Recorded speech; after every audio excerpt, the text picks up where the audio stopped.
Come along, children. Now we're going to have a little music.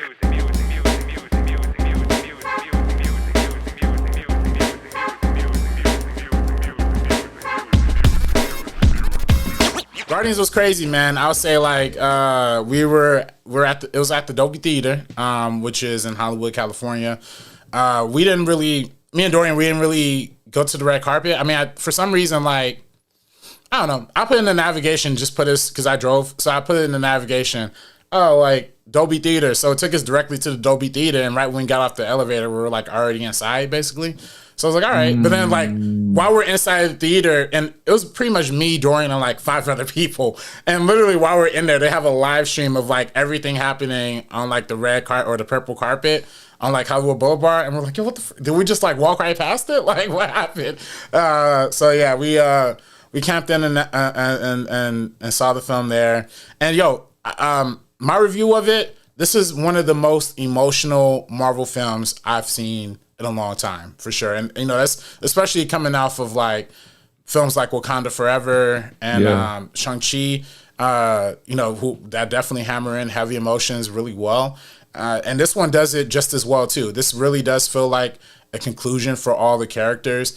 And you kind of feel that vibe during the premiere a little bit as well. Like when, you know, James Gunn was kind of going up, introducing the cast. You kind of feel, even with the cast intros, you kind of feel like this was like the one last hurrah, like for everybody. So people were giving it like an extra standing ovation a little bit, and it was nice, man. It was just it was a good story, beautiful story, and a beautiful way to just conclude every single character in this universe, in this trilogy, without being, you know, without being sappy or without being generic. You know, they found ways to end everybody's story in a really meaningful way that makes sense if you watch it from the first Guardians movie. So I really dug it, man. This is one of my favorite Marvel movies in a while.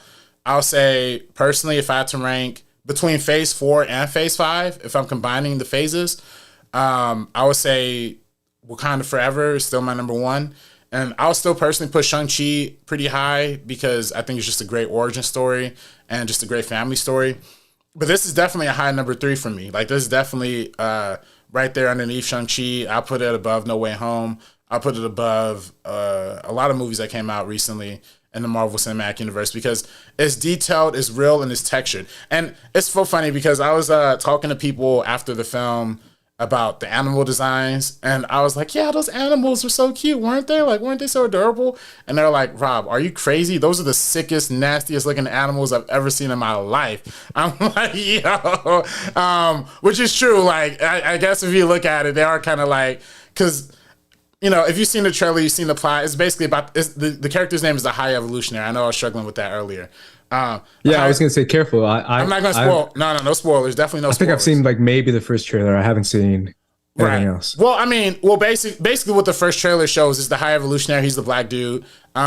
He is trying to. He basically like creates all these genetically altered animals, essentially.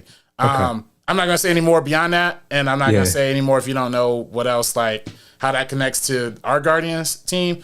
If you know, you know, and if you know. I feel like the trailer is kind of marketing, especially like Rocket, like what this is gonna be a sad story for Rocket. I will say this is a Rocket Raccoon movie through and through. Like this is more of his film than anybody else's. So it's a Rocket movie, and it's also a really good Drax movie as well. It's actually, let me say this: it's a good everybody movie. It's a good everybody movie because everybody has a shining standout moment that really works. The only character arc that doesn't really feel the most fulfilling is Nebula, I suppose. But then I think about it kind of harder, and I think more of her story arc kind of already ended with Endgame, with Thanos, like kind of situation. You know, like her thing of like her father torturing her, being the bad guy. And now she, you know, at least in this film, she's just Nebula. She's just her. So I kind of get that, and I like that. But I guess if I was to just make one, you know, criticism, that would be the one character who didn't really have as much to do in the film. But otherwise, it was good though. Otherwise, it was a really, really solid film, man. And also Mantis, funny, so funny in this movie. Yeah, you know how I feel about Mantis, bro. I love Mantis. She's my girl. I think she's absolutely hysterical. But I'm so excited about this movie, man. I obviously still have Guardians #1 as my #1 MCU film, the first movie. And then we both really love Guardians 2 because I know that was kind of a hot take at the time that a lot of people didn't like that one. Yeah. But you and I really enjoyed it. So I already know I'm going to cry, man. Guardians is like, it has a very, very, very special place in my heart for a lot of reasons.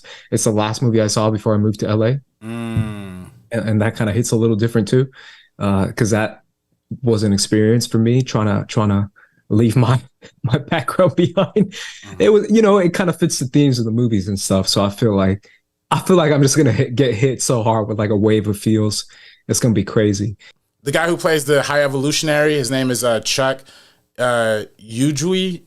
I'm super apologize if I'm mispronouncing that, but he was also in Peacemaker as well. He was the one of the antagonists in Peacemaker, and he was an amazing villain. He was an amazing villain. The only thing that I didn't really love about him is that there's certain scenes that he was cooking it just a little too hard. There's mass scenes he was acting really, really great, but there was just some scenes where he was just going like a little too hard.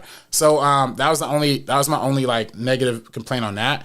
But yeah, just seeing like how his character